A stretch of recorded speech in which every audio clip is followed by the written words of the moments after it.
You've found the house. It's got the layout you wanted, it's in the right location, and you can already see yourself living there. There's just one problem. Your current home hasn't sold yet, and the money you'd use for the down payment is locked up inside it. So you're left wondering whether you can even make an offer on this new place, and right behind that comes a bigger concern. Will the seller take an offer that depends on your home selling first, or will they just move on to someone whose financing isn't tied to another sale? That question is what this episode is about. It's called a contingent offer, and it's one of the most useful tools available to anyone buying and selling at the same time. It's also one of the most misunderstood. I'm a managing broker here in Southwest Washington, and coordinating these two-sided transactions for Clark and Cowlitz County homeowners is most of what I do.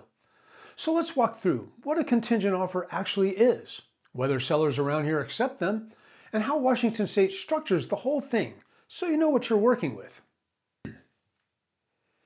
A contingent offer is a purchase offer with a condition attached to it.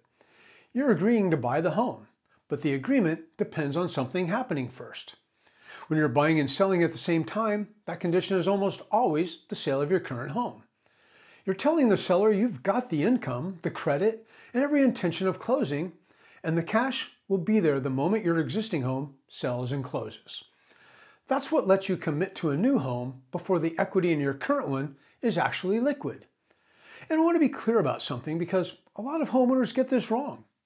A contingency isn't a sign of weakness, and it isn't you asking for a favor. It's a structured way to move forward when most of your buying power is tied up in a home you haven't sold yet. This is the real question. Do sellers around here actually accept these contingent offers? The answer depends on two things. The first is how the offer is built. The second is what the market's doing at the time.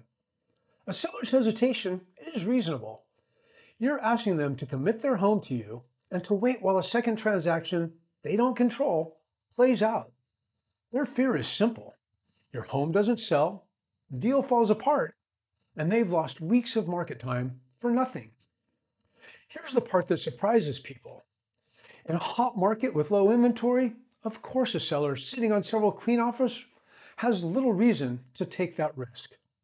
But in a slower market or on a home that's been listed a while, a strong contingent offer from a credible buyer can be genuinely attractive. A seller looking at one solid contingent offer is often in a much better spot than a seller looking at no offer at all. And the deciding factor usually isn't the contingency itself, it's the evidence behind it. A buyer whose home is already listed, priced right, and getting showings is a completely different risk than a buyer who hasn't even put their home on the market. The closer your sale is to the finish line, the more comfortable that seller gets. This is where it gets local. And this is where working with someone who knows Washington State matters. In Washington State specifically, a contingent offer isn't left to chance. The contract language builds in deadlines and a specific protection for the seller. And understanding both is what separates a contingent offer that gets accepted from one that gets passed over. Two timelines do most of the work. First, unless otherwise negotiated, your current home has to be listed on the MLS within 5 days of mutual acceptance.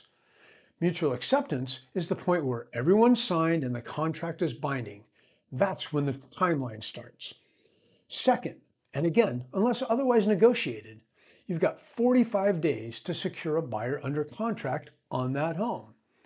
Those two requirements protect the seller because they force you to actually engage, not just intend to.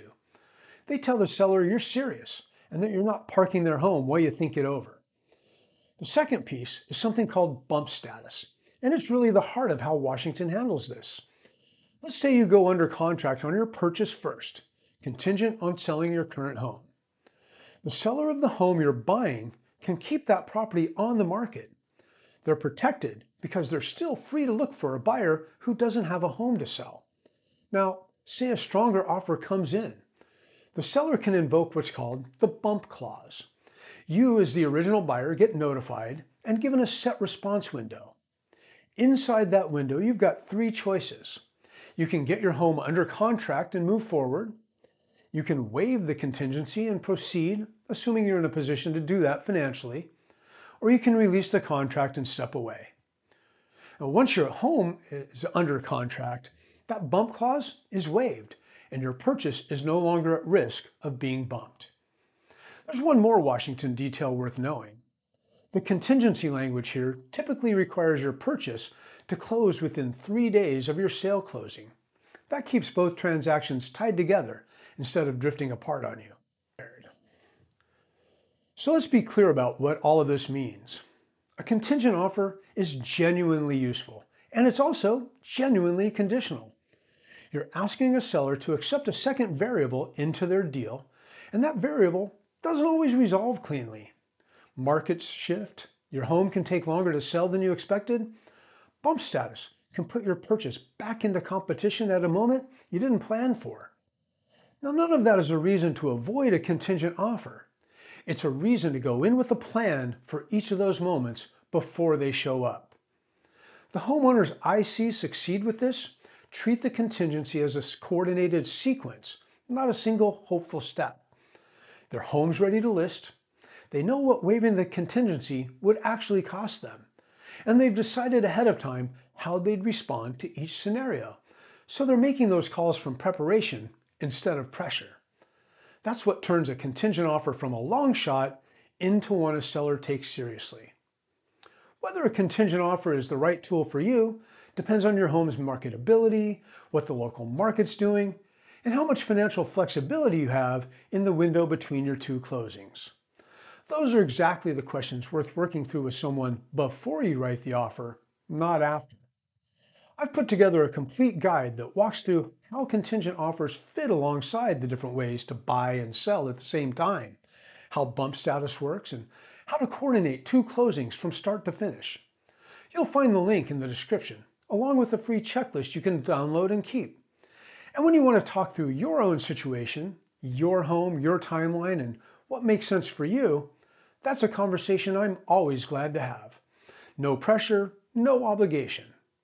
I'm Jefferson Akin. When you're ready to talk through your situation, I'm here for you.